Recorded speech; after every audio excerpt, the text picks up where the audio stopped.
ალხაზ ლეკვეიშვილი დიდი ადამიანია ძალიან. ან ქართულ ისტორიას და შეიძლება არა მარტო ქართულს შემოვნახა მისი აი რასაც ვუძახით 3D Max-ი ჩანაწერი და შესაბამისად მომავალ ქართველს სურვილის წყალობაზე ყოველთვის ექნება მისი აკვის სურვილი, აზრის გამოთქმის სურვილი და დარწმუნებული ვარ რომ ეს აზრი დიამეტრალურად განსხვავებული იქნება და ის საზოგადოება ჩემთან ერთად პირველ რიგში მადლობას ალბათ ალხაზ ლეკვეიშვილს გადავხდის. ალხაზი არა ამ შემთხვევაში არ არის მთავარი ფიგურა. აქ ბატონმა შოთა დიდი საქმე გააკეთა და რა ვიცი ალბათ დაგება რომ როდესაც მართლის დაფასდება აი ხო ხდება ხოლმე რომ კარგი ნაწარმოებები ჩაუვლით შეიძლება ჩვენ ქალაქშიც და უცებ არ გახსენდება ავტორი. გადრეთქოლი მაშინ ძალიან დიდი კრიტიკა ისი არის და ჩავხედავ მეთქი რა უცებ არ გახსენდება. ვიქტორ ჯორბენაძემ შესანიშნავი შეიძლება გააკეთა წიგნი მეუძღვენი რომელსაც ჩემთან ამ დღეებში საჭიროა მიიღო აუცილებლად ახლა შევიტანეთ ფილმში არეგედო პრემია მიიღო საერთაშორისო კონფერენციაზე ბიენალეზე და დათო გავაკეთეთ მიცვალებული კაცი რომელსაც პატრონი არ აქვს არავის არ ჭირდება ეს წიგნი მაგრამ ისტორია არის აზრის შემდეგში მდგომარეობს რომ აი ხანდახან შენობები რომლებიც ნატურაშია რა ну მას ან ექსკურსია მძღოლი ნახდეს ან რაღაც რეკლამა და პიარი კონდეს და ხშირად ვერ ვამჩნევთ ხოლმე მათ ფასეულობას მაგრამ ჩვენ ვამჩნევთ იმ შენობებს რომლებიც აი ნატურიდან სივრციდან რეალური სივრციდან ვირტუალურ სივრცეში გადავიდა ინტერნეტის სივრცეში გადავიდა თავი კომენტარებით დამატებებით განმარტებებით და ეს სისავსე ყველაფერი ერთად ქმნის აბსოლუტურად მეტ შთაბეჭდილებას ვიდრე თქვათ მოქალაქისთვის ან ტურისტისთვის რომელიც და აბარად საჭყონებს მიაქვს ეს ალბათ ერთხელ ნახავს და მე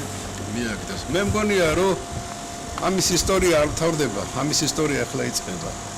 და აი ამ დასაწყისის გამო ვთქვი რომ ამისთვის ამ ისტორიისთვის მარტო ჩემგან არა მომავალი ქართველისგან და არა მარტო ქართველისგან ალხაზ ლეკვეიშვილს დიდი მადლობა ეკუთვნის. კიდევ ერთხელ მინდა ვთქვა, იმიტომ რომ არ ვფიქრობს მსმენელი ვარ რომ ეს წამომსდა, იმიტომ რომ რაც არ უნდა დახაზო, როგორც არ უნდა გამოხაზო, რანაირი ტექსტიც არ უნდა დაწერო.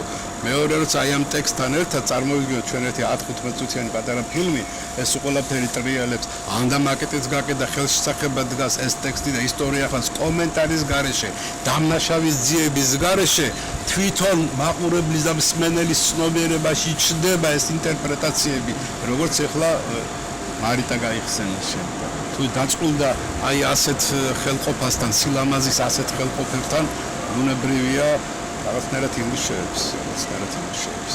არა ვარ თქვათ იმისი ბოლომდე გამზიარებელი, რომ მშვენიერება გადაარჩენს სამყაროს, მაგრამ ესეც რომ არ იყოს მთლად განწირულია ეს სამყარო, თუმცა ძალიან მიყვარს დასტოევსკი და მისი ლიტერატურა. მოგეხსენებათ პარიზის უმშვენიერეს ნაგებობების ფონზე ხდება ფრანგული ბურჟუაზიული რევოლუცია და მოგეხსენება ეს ხელსარუშვის რევოლუციებს და გადატრიალებს რომ გაანადგუროს. ასე შორსავალ უამრავი მაგალითებია ისტორიული ფასეულობების და განყოფისა, დაკარგვისა, სხვადასხვა მიზეზთა გამო. ამიტომ ძალიან შორს დაგვიყვანს იმდენი საინტერესო რამე ქართველებს დაკარგული. როგორ შეიძლება არ იფიქროს რომელიმე განათლებულმა ქართველმა რომ ვებს ყავსანს წინ არ უძღოდა კიდევ რამე და პირდაპირ ამის თანამარგალითი დაიგო. მაშინ კიდევ უფრო მაგრამ პირდაპირ ამის თანამარგალითი დაიგო. მაგრამ იმ ენაზე იმის მერეც არ ვლაპარაკობთ თეიმურას პირველი თეიმურას მეორე ვახამი აქვს და სხვა პოეტები.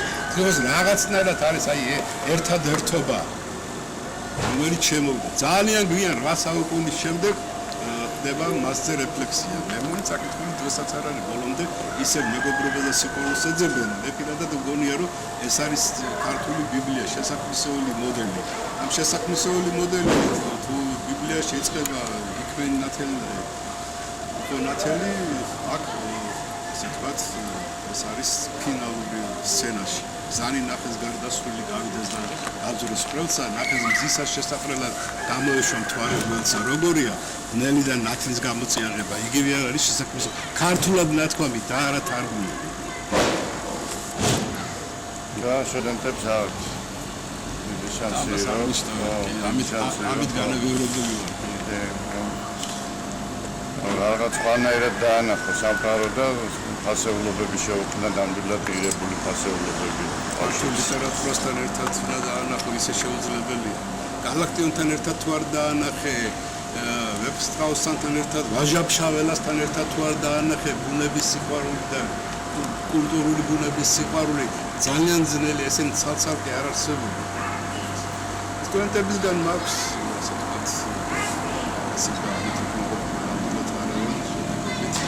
შენი აღიარების ძალიან დიდი მადლობა.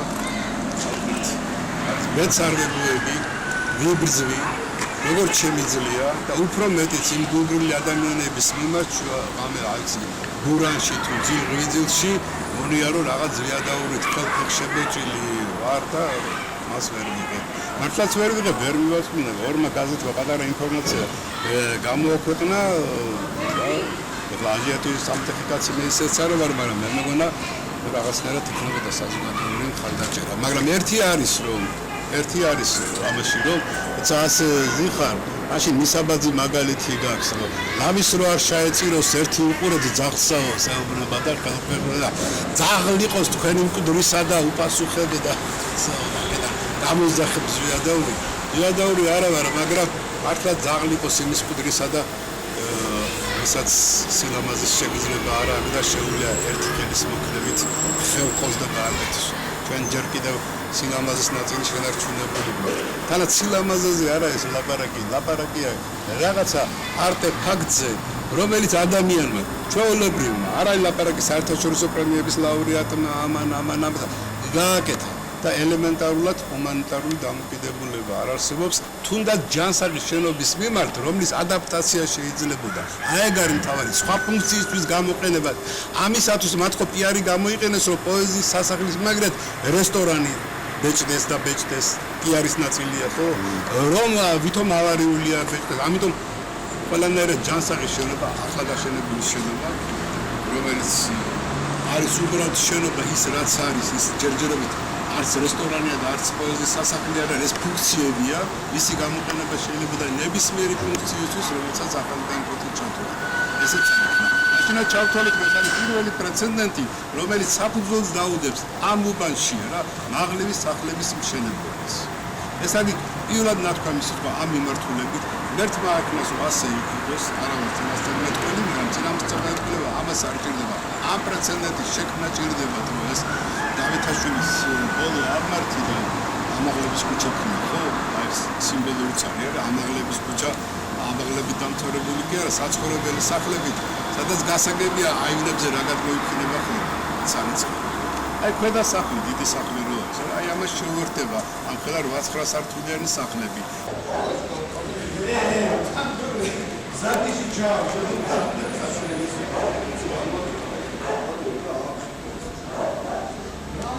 აი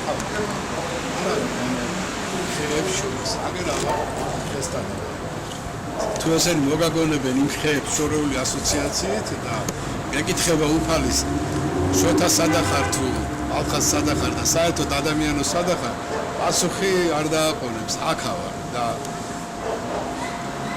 ისტორიაც რომელიც წარიმართა შეშინებული გამალული ადამიანების ისტორიად ერთმა ქნას რომ მომავალში ადამიანი მართლაც გახდეს გამოჩენილი, მართლაც დაიმსახუროს რომ იყოს შემოსილი და რომ იყოს უშიშარი.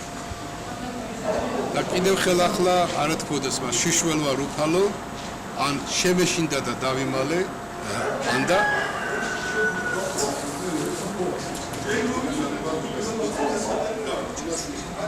ის გოხდა